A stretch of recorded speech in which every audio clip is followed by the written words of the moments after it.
که قهرمانی رو و جشن قهرمانی رو ایشالله با هم مدال رو بالای سر ببریم. کار خیلی خوبی بود حاج آقا. اون میگه مال آهنگی که به اصطلاح شما میگین وای دارم چی بینم، به اصطلاح من که وقت نمی کنم به گوشم رسیده دوتا به اصطلاح چش رنگی میبینم. آهنگ خیلی پرمحتوایی هستش. شما اینو کی کار کردین؟ بله حاج آقا، ما اونو قبل از دختر توپر کار کردیم، ولی بعد از دختر توپر اومد بیرون. کار خوبی بود.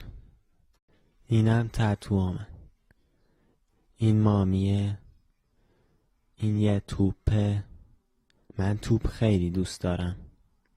این آقا مسی، این کریستیانو آقا رونالدو، من کریستیانو آقا رونالدو هم خیلی دوست دارم.